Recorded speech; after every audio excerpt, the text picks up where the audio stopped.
neurotransmitters. This patient has relatively normal VMA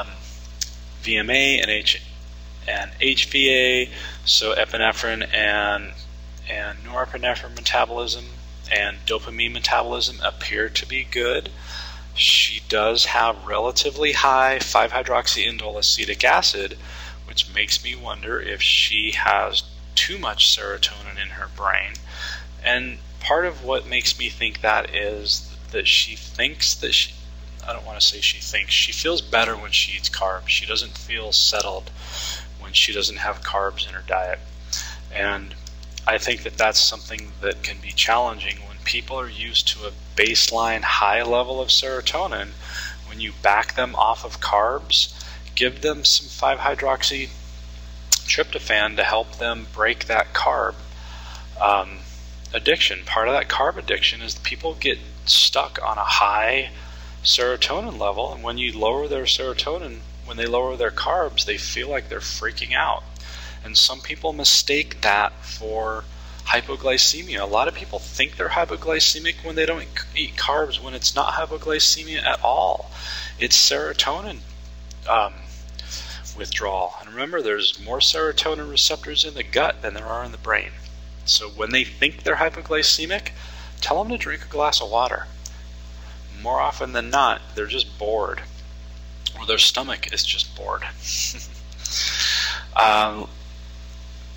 So the next thing that came up here, hydroxy-2-guanosine, 8-hydroxy-2-deoxyguanosine indicates oxidative stress. Orotate and some other issues that came up, aspartate, are pointing to arginine deficiency. So once again, essential amino acids. Pyroglutamate is a sign of glutathione wasting. So there are a few things that are some really good indicators in the organic acids for this particular patient. Just a reminder of catecholamine pathway utilizing COMT and MAO. We're not going to go into that because we don't want to anger the gorilla. And she has high fibrinogen over... Wow, does she have a clotting disorder?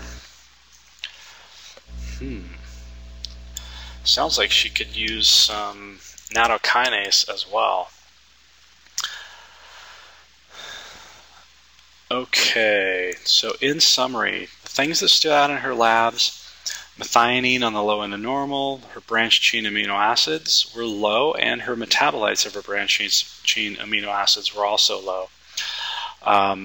Glutamic acid was low, which could be related to urea cycle insufficiency, because remember, glutamine transfers urea to the urea cycle through...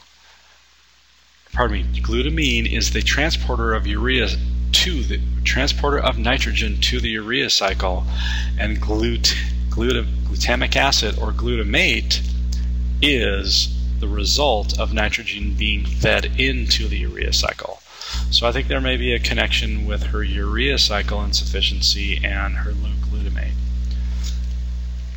Aspartic acid could also be related to urea cycle. Alanine low, B6 deficiency, and so all of these things related to the urea cycle can be B6 and magnesium. Low proline can be a low protein diet.